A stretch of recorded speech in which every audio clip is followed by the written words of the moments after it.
Bailén 1808. A degüello y con garrocha. Un relato de Arturo Pérez Reverte.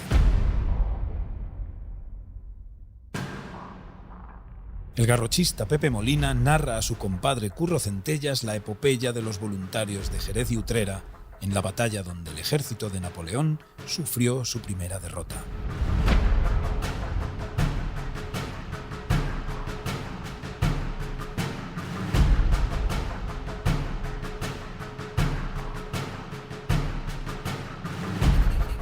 Querido Curro, espero que al recibo de la presente te encuentres bien de salud. Yo también, a Dios gracias.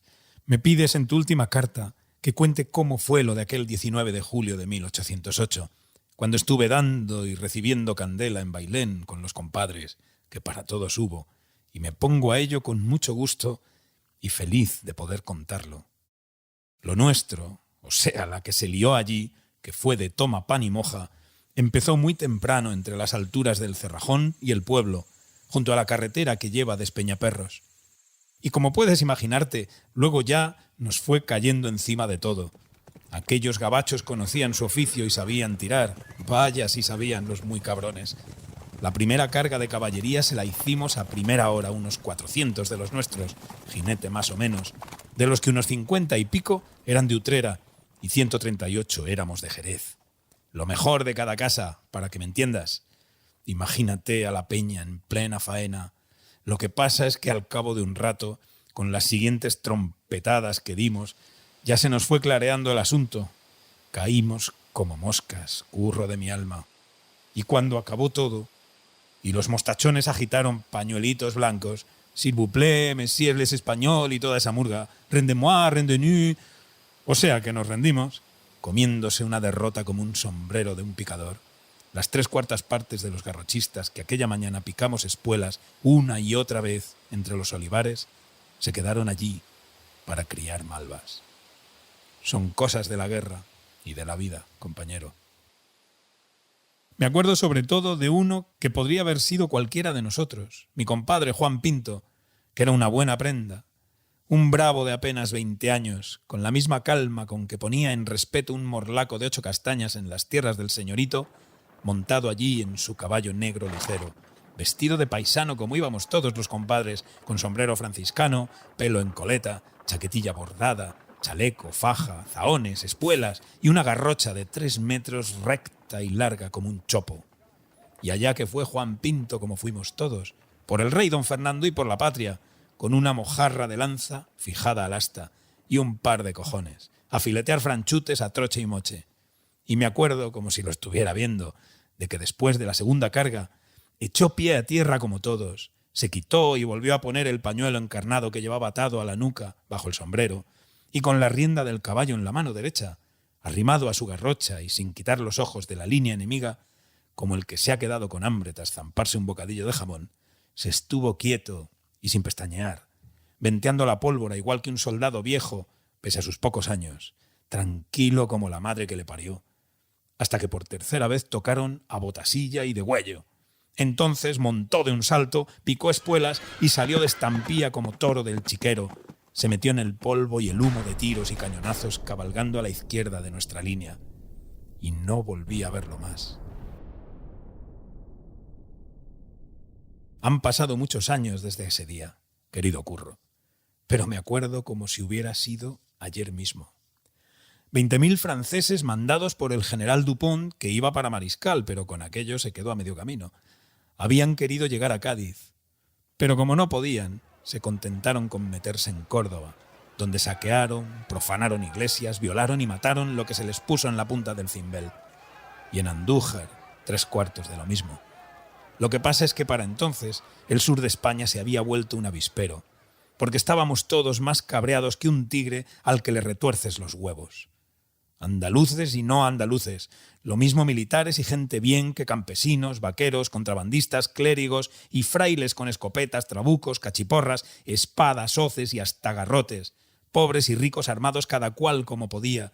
Nos juntábamos por todos sitios hermanados en partidas y ejércitos, con ganas de hacerles un buen escabeche a los enfants de la patrie, que iban de sobrados, porque su Napoleón Malaparte, aquel petit cabrón que mandaba en Francia y también era dueño de Europa, se había pasado a Prusia por la piedra de amolar prusianos, a Austria le había dado las del pulpo en Marengo, a Rusia le había roto los morros en Eylau y Friedland, y a Inglaterra la tenía tan acojonada en su isla que no le cabía un cañamón por el ojete. Así que lo de España se lo planteaba fácil y barato, el enano. Un pueblo gobernado por curas, les había dicho a sus íntimos, no tiene ni media hostia. O algo parecido. Pero el 2 de mayo en Madrid, 2 meses antes de vernos los caretos en Bailén, las hostias se las habíamos dado nosotros hasta en el carné de identidad, o lo que tuvieran los franceses para identificarse en esa época. Porque sí es verdad que los españoles somos un puto desastre para hacer cosas juntos. Lo de tirar de navaja y meternos en el barullo cuando se trata de masacrar a alguien lo hacemos como nadie. En eso somos catedráticos de Oxford. Y acuchillar a extranjeros en vez de hacerlo entre nosotros mismos es una novedad que aquí, de vez en cuando, se agradece mucho. Te varía un poco el menú.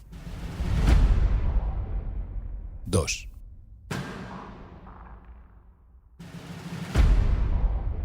El caso es que, como digo, allí estaba el general Dupont, con sus 20.000 fulanos cantando la marsellesa o lo que cantaran esos cabrones.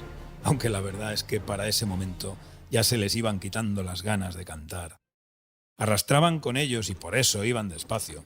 Un larguísimo convoy de carros cargados con heridos, enfermos, familias de jefes, putas de la tropa y lo que más le importaba al general y sus compinches, todos los objetos de valor, vasos sagrados de iglesias, joyas de familias, oro y plata, saqueados en Jaén, Córdoba y Andújar.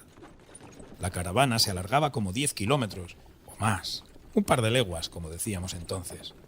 El caso, ya te digo, es que los del emperador iban forrados de botín hasta las trancas y con esa chulería de quien se cree impune y poderoso, pero muy despacio.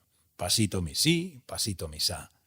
Y ahí fue donde los pilló el toro a los muy capullos, por no meterla directa.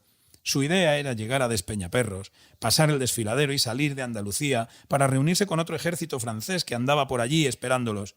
Pero al llegar ante Bailén se encontraron el paso cortado por los españoles de España. O sea, por nosotros y nuestros huevos morenos. Nos habíamos ido concentrando allí, mal que bien, bajo el mando de nuestros generales, los señores Reding y Coupigny. Entre pitos y flautas éramos unos 15.000, y había de todo, imagínate. Paisanos y militares, viejos y jóvenes, profesionales y novatos. Unos reclutados a la fuerza, como suelen ser estas cosas, y otros, la verdad es que muchos, con familia asesinada, casa incendiada, mujer o hijas violadas y cosas así.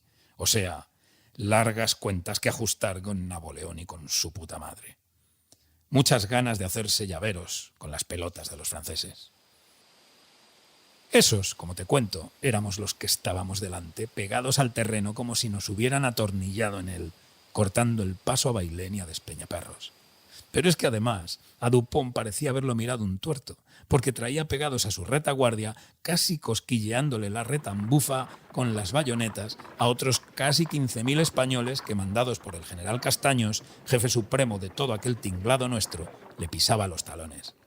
De manera que si querían salir de Andalucía con el pellejo más o menos intacto, cosa ya problemática, a los gabachos no les quedaba otra que abrirse paso en Bailén por las bravas y a toda leche antes de que les cayera la mundial encima. Así que tras escaramuzas y tanteos previos, viendo acojonado cómo se movían las manecillas del reloj, Dupont ordenó el asalto a Bailén en la madrugada del 19 de julio. «A los Anfán», les dijo a sus coraceros y cazadores de bonitos uniformes, y a sus granaderos elegantes, y a los artilleros y fusileros que habían sido espanto de orbe y tal, y a sus oficiales vestidos de terciopelos y plumas por los más exquisitos sastres de París de la France.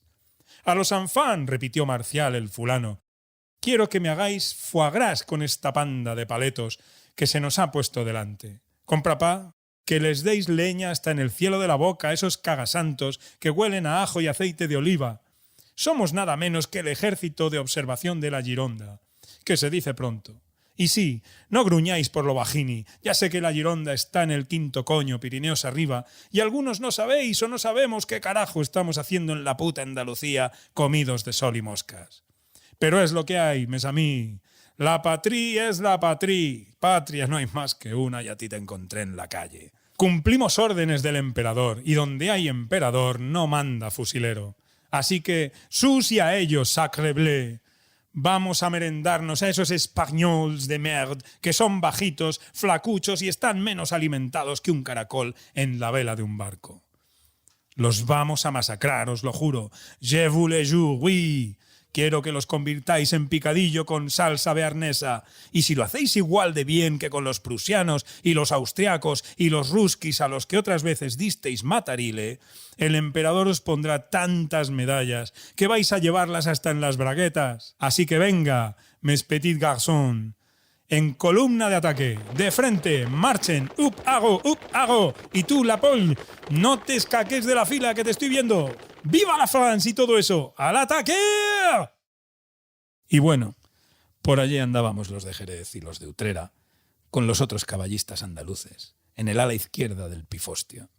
Habíamos llegado algunos solos y otros por cuadrillas, desde los campos y las dehesas, con nuestros caballos y nuestras garrochas al hombro, a ofrecernos a los militares para lo que hiciera falta. A los de Jerez nos mandaba el capitán don Miguel Cherif, que tenía bisabuelos moros. El pobre se dejaría el pellejo en la batalla. Y a los de Utrera otro valiente llamado don José Sanabria. De los demás jefes de partidas no me acuerdo. En cuanto a milicia, sabíamos poco, porque éramos gente de campo.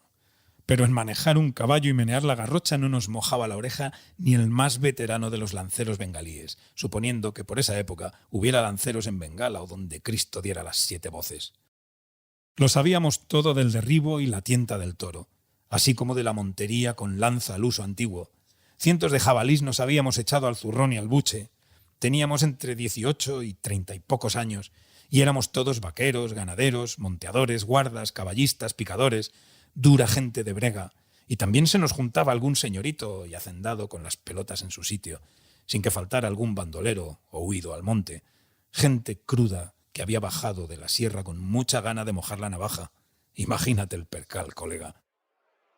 El caso es que allí estábamos los garrochistas, formados en escuadrón, pero por cuadrillas de amigos y compañeros, muchos padres con hijos, sobrinos y familiares. Que daba gusto admirar nuestra pintoresca tropa, y a más de una guapa y fea se le habría mojado las entretelas de vernos en plena majeza, sobre nuestras sillas altas de arzón con estribos vaqueros, las mantas de colores enrolladas en el arzón y las alforjas con borlas en la grupa, airosos y galanes con las patillas de boca de hacha y los picos del pañuelo cayendo sobre la nuca bajo el sombrero. Nuestros calzones ajustados a la rodilla con botones de hueso y plata, las chupas con hombreras y caireles que dejaban ver la faja con el cuchillo de monte o la cachicuerna de 2 palmos metidos en ella. Recios y machotes, si me permites la palabra, compadre. Y a mucha honra. Estábamos de dulce oye, como para que las mujeres de Andalucía y del mundo entero nos echaran azúcar y canela y se nos comieran vivos, y solo nos faltaba una guitarra y una botella de manzanilla de Sanlúcar para cuadrar la estampa. Y no me vengan los pichablandas y los cagamandurrias de ambos sexos diciendo que alardeo de lo chulos que éramos, de guapos y tal, porque eso me lo cuelgo de los huevos como el toro de Osborne.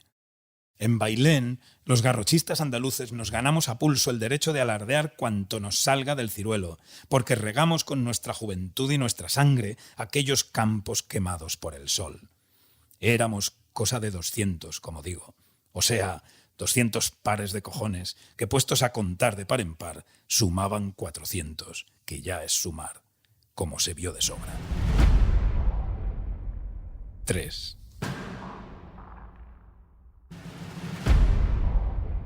Nos habían puesto a la izquierda de la línea, amigo Curro. Allí por donde el Cerrajón y Azabalona, detrás de la artillería nuestra que protegía el flanco del ejército y cubría la carretera y la entrada de Bailén.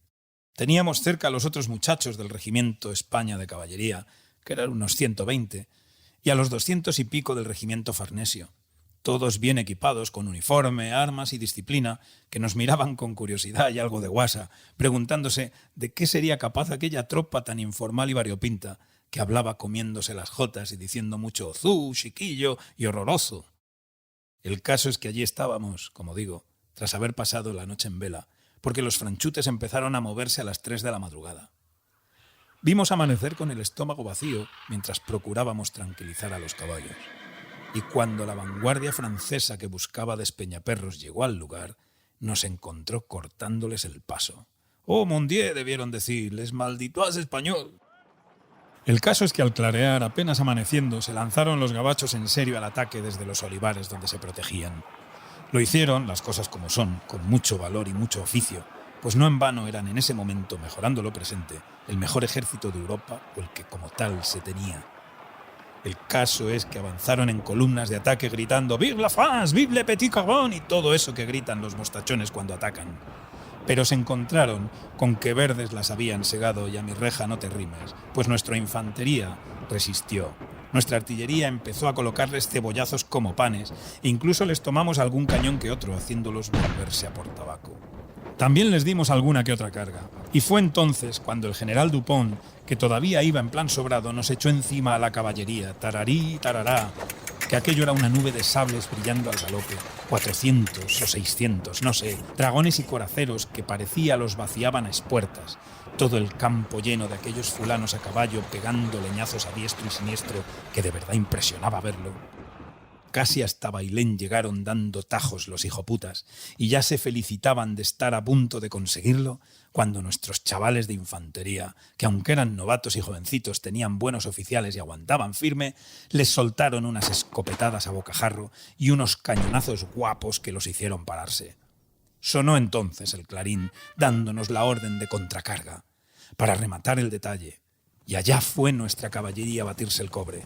Y con ella, querido Curro, fuimos los garrochistas de Jerez y de Utrera. Ahora, hazme el favor, compadre, de ponerte en situación. Hazte cargo del paisaje. Enfrente, montados en caballos enormes, unos tíos gigantescos forrados de acero. Figúrate, coraceros gabachos con petos y cascos y unas espadas o sables, o lo que fuese aquello, más largos que un día sin tabaco. Todo eso en plan masa compacta, estribo con estribo, cubriendo el horizonte. O sea, tela napoleónica marinera.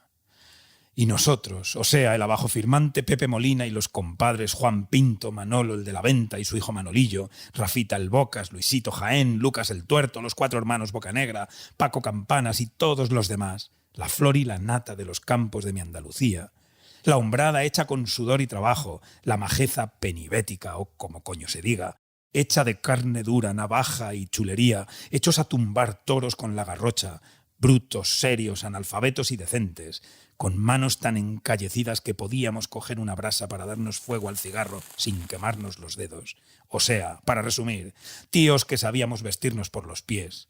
Tras ver que los chavales de los regimientos regulares de caballería iban a la pelea sin rechistar, nos miramos unos a otros, nos santiguamos, picamos espuelas, bajamos garrochas, gritamos «¡Viva España y viva el rey!», que algo hay que gritar cuando vas a que te escabechen como un hombre, y nos fuimos en busca de los franceses, con 2 cojones.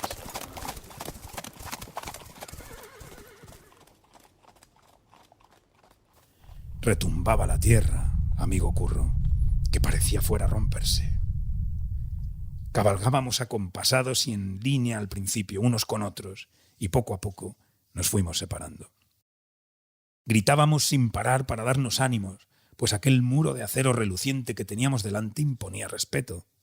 Y así, con la boca seca y el corazón caliente, llegamos al fin donde los franceses. A los dragones era más fácil ensartarlos como pinchos morunos porque no llevaban peto de acero. Sin embargo, a los coraceros era otra cosa. Aquellos tierrones iban tan forrados de hierro que parecían baterías de cocina. Por suerte y sobre todo por costumbre, los de Jerez y Utrera sabíamos manejar la garrocha mejor que un lancero militar la mojarra, y cada cual, como Cristo le dio a entender, apuntó a donde pudo. El vientre de un francés, el cuello sobre la coraza, la cara bajo el casco. El choque fue de pronóstico reservado. Gritos, insultos, sablazos, golpes de garrocha. Algunos de nuestros caballos se iban abajo acuchillados y mientras caían saltaban los hombres de las sillas, empalmaban las navajas de 7 muelles, ¡cla, cla, cla!, hacían las muescas al abrirse y se agarraban con ojos de loco a las piernas de los coraceros, queriendo tirarlos abajo mientras les metían la hoja por las junturas del peto y los otros desde arriba les daban sablazos en las cabezas. Todo era polvo, sangre, gritos, relinchos y matanza. La descojonación de Espronceda. Aullaban como berracos los gabachos heridos y blasfemaban los nuestros al caer. De pronto, los enemigos volvieron grupas metiéndose por el amparo de los olivares y sonó nuestro clarín ordenando retirada y reagruparse. Obedecimos, cansados. Tiramos de las riendas y fuimos de regreso mirando sobre el hombro, contando nuestras heridas y contando nuestros muertos, que eran muchos. 4.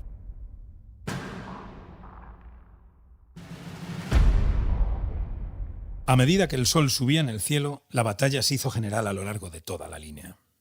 Los detalles del zafarrancho, compadre, que te los digan quienes saben de eso. Yo me limito a contar lo que sé y lo que vi.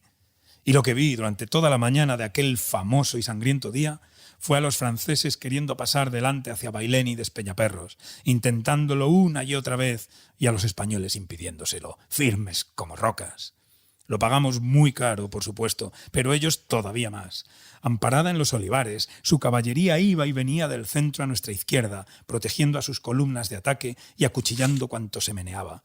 Pero nuestra infantería y nuestros artilleros les ponían los pavos a la sombra. Y lo de sombra lo digo por decir algo.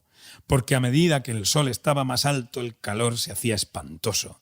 Y la sed, solo había una noria cerca con un poco de agua por la que gabachos y españoles nos matamos a conciencia, nos dejaba hechos polvo. Aún así, aunque los franchutes estaban entre los olivos y nosotros en campo raso, con el sol pegándonos de plano, en eso del calor y la sed llevábamos ventaja a los españoles, que no hay mal que por bien no venga, hechos a sobrevivir en estas tierras secas y duras, ingratas, dejadas de la mano de Dios, en las que para que brote una espiga hay que regarla con sudor, acostumbrados al hambre, a la sed, al infortunio, criados en secarrales y curtidos por la intemperie y la vida dura, aguantábamos las fatigas mucho mejor que los gabachos, criados entre ríos y campos verdes, en un país rico y fértil que no los había preparado para aguantar este tormento. Por eso, a medida que pasaban las horas, aquellos moñas se volvían locos de calor y sed. En cuanto a nosotros, que estábamos más cerca del pueblo, teníamos suerte de que algunas mujeres de allí, echándole un inmenso valor al asunto, se acercaban como podían con cántaros, indiferentes a las balas que zurreaban cerca y a los cañonazos que pasaban sobre sus cabezas, para socorrer a los heridos y los más necesitados de agua. A más de una y de dos les rompieron el cántaro de un balazo. Que Dios las bendiga a todas por su caridad y su coraje. El caso es que siguió la batalla, en la que los garrochistas cargamos 3 veces a lo bestia y escaramuzamos unas pocas más. Y al acabar, seguíamos en la silla solo 1/4 parte de los que habíamos empezado la jornada. Los demás estaban muertos o heridos entre los rastrojos y matorrales que humeaban incendiados por el fuego de las granadas. Pero entre ellos y los que seguíamos allí garrocha en mano, con la sangre chorreando por el asta y manchándonos las fajas donde teníamos metidos los navajones y puñales todavía calentitos, se lo habíamos hecho pagar caro a los gabachos. A derecha e izquierda, tanto en las laderas de los cerros como a campo abierto y en los olivares, 2000 muertos y heridos franceses yacían entre cuerpos de caballos, armas abandonadas, cañones y carros desmontados. Revoloteando por encima, los cuervos se las prometían felices. Fue entonces cuando el general Franchute, el tal Dupont, quiso hacer el último esfuerzo por romper nuestra línea. Reunió a la gente que le quedaba y metió en el ajo al batallón de reserva, los marinos de la guardia, o sea, la crème de la crème. Los mandó al ataque y la verdad es que impresionaba verlos avanzar despacio, serenos e impasibles bajo el fuego, con sus tambores, su musiquilla y tal. Pumba, pumba, hacían, tirurí, tirurá. Pero nuestra artillería y nuestros fusileros, esos sin música, les echaron a los franchutes tanta metralla encima que aunque a cada paso cerraban filas y seguían adelante, al final tuvieron que parar, dar la vuelta e irse a tomar por saco, los que quedaban vivos, con los tambores rotos y las flautas incrustadas en el culo. Ese problema, por cierto, no lo tuvieron, o fue menos, los mercenarios suizos que se lo curraban con los franceses, que eran los del regimiento de Pré, porque resulta que la lotería de la vida los puso enfrente de sus compatriotas del regimiento de don Nazario Reding, que luchaban a favor de España. Y como en mitad de aquel carajal se reconocieron unos a otros por la cara de intelectuales que tienen los suizos, se pusieron a hablar de tú a tú en plan, oye Hans, Dieter, Fritsch, chavales, entre bomberos no vamos a pisarnos la manguera.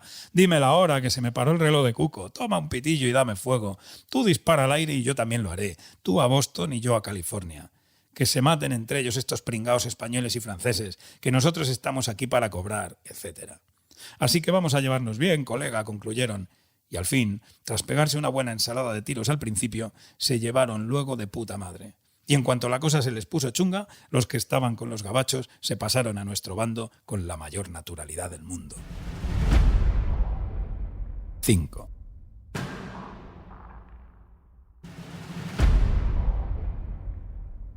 Sobre el mediodía, más o menos, a los garrochistas andaluces nos tocó la última carga. A bailar otra vez, nos dijeron. Al toro, criaturas, que es una mona. Estábamos pie a tierra junto a los caballos, mirando el panorama, cuando el clarín tocó a botasilla y luego a degüello. Así que, con las pocas fuerzas que nos quedaban, montamos otra vez, picamos espuelas, apretamos los dientes y nos fuimos de nuevo hacia los franceses. Entre los de Jerez y los de Utrera debíamos ya de quedar solo unos 50 o menos. Los caballos estaban tan cansados como nosotros, así que más que al galope tuvimos que cabalgar al trote largo, que acojona mucho al que lo hace, porque enfrente les da tiempo a tirarte de todo. El objetivo era una formación de dragones y coraceros que se había reagrupado en el olivar, intentando colarse por nuestro flanco izquierdo. Había un par de cañones suyos y alguna infantería cerca, así que el camino hasta los gabachos lo hicimos mientras nos arrimaban buena candela, ya sabes, estallidos, metrallazos, relinchos, jinetes cayendo, y nosotros cabalgando entre el humo y el polvo hasta ver relucir las corazas y sables enemigos. ¡Viva España y tal! Una vez entre los olivos, ¡ris, ras, tum, clan!, el combate se volvió individual, cada oveja con su pareja, y nos acuchillamos unos y otros con mucha saña, como Dios manda.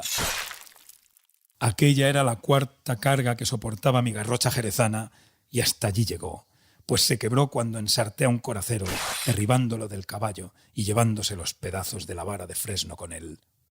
Me acometió luego un dragón, pegando sablazos que esquivé encabritando al caballo mientras empalmaba la cachicuerna. «Sacre cochón español de la merde», me gritaba el tío en su parla o algo parecido. Era un tío rubio con bigotito rizado, chaqueta con más bordados que el manto de la Macarena y trenzas muy bien peinadas, oliendo más a colonia que a pólvora. Un pavo así como en plan muy pijo. Traía una pinta de maricón de playa que te rilas, pero la verdad es que el hijo puta pegaba unos sablazos que temblaba el olivar. Y como de lejos olí la tostada y vi que me acabaría abriendo la cabeza, piqué fuerte, me metí bajo el sable agarrándome a su brazo, le mordí una oreja y me fui con él al suelo. La costalada fue tremenda, donde lo cosí a navajazos, mientras él protestaba indignado. Mais non, qu'est-ce que c'est ça? Mon enfant, soltez mon oreiller, le navajé n'est pas tampoco un arma de caballero. Decía eso, o algo parecido, mirándome con reproche el subnormal, mientras yo, que lo tenía trincado con los dientes por la oreja y con una mano por el pescuezo, le metía los 2 palmos de Albacete. «Toma, toma, toma, para que almuerces y comas», y me giñaban sus putos muertos. Y cuando al fin Pierre el Perfumes, o como se llamara, dejó de menearse y se quedó tieso, le cogí el sable, que era un modelo que llaman del año 11, cojonudo, de Solingen, ponía en la hoja. Me quité con la otra mano la sangre de la cara, escupí el cacho de oreja que se me había quedado dentro de la boca, eché una meada, me senté a la sombra de un olivo y encendí un ducados. Yo he cumplido de sobra, pensé. No se quejarán de mí en Jerez, y la Maripepa se va a alegrar cuando vuelva, porque el aparejo lo tengo intacto. Ahora que cumplan otros. Y bueno, amigo Curro, de guerra eso es lo que vi aquel día, que no fue poca. Al rato los jefes franceses empezaron a agitar pañuelos blancos y decir que se rendían. «Assez, mes amis», decían, «ne tirez pas, s'il vous plaît», y nos ofrecían cálices de oro y plata de las iglesias de Córdoba a cambio de un sorbo de agua. El caso es que dejaron las armas y 20.000 fulanos, o lo que quedaba de ellos, pasaron a ser prisioneros. Un tal Casado de la Lisal, creo que se llama, un artista como Ferrer Dalmau, pero de mucho antes, pintó un cuadro. Así que esta parte ya no hace falta que te la cuente, compadre. La guerra todavía iba a durar y los españoles pagaríamos un precio muy alto por la victoria y por lo que vino después. Porque nuestro amado rey Fernandito VII, por quien tanto bregamos y sufrimos, nos salió un grandísimo hijo de puta con garaje, piscina y balcones a la calle. Pero esa ya es otra historia. El caso es que allí fue la primera vez que el victorioso ejército de Napoleón Malaparte cagó las plumas, y eso tiene su puntazo. Palmó en España, y lo hicimos los de siempre. Juan Pinto, Manolo el de la Venta y su hijo Manolillo, Pepe el Bocas, Luisito Jaén, Lucas el Tuerto, los 4 hermanos Bocanegra, Paco Campanas, el capitán Sheriff y todos los demás. Los que quedamos vivos y los que quedaron muertos. Andaluces y españoles de toda la vida. Brutales, generosos, duros, puñeteros, crueles, indisciplinados, broncos, valientes vasallos que nunca, si miras para arriba, tuvieron buenos señores. Gente hecha de sol y bronce, garrochistas de Jerez y Utrera, que según cuentan los viejos del lugar, hay quien dice haberlo visto y oído, y yo lo creo. Cada 19 de julio, un poco antes del alba, desde hace 2 siglos y pico, salen de sus sepulcros y abandonan las sombras para cabalgar entre los olivares de Bailén, aullando gritos de pelea.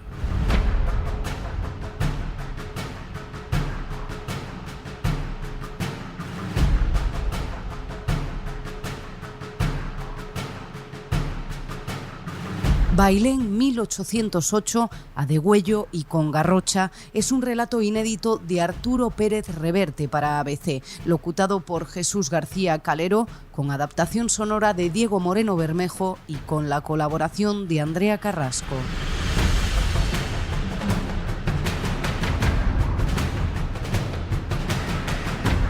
ABC Podcast. Estamos en la historia. Puedes escuchar todos los episodios en abc.es, iVoox, Wanda, Spotify, Apple Podcast y Google Podcast.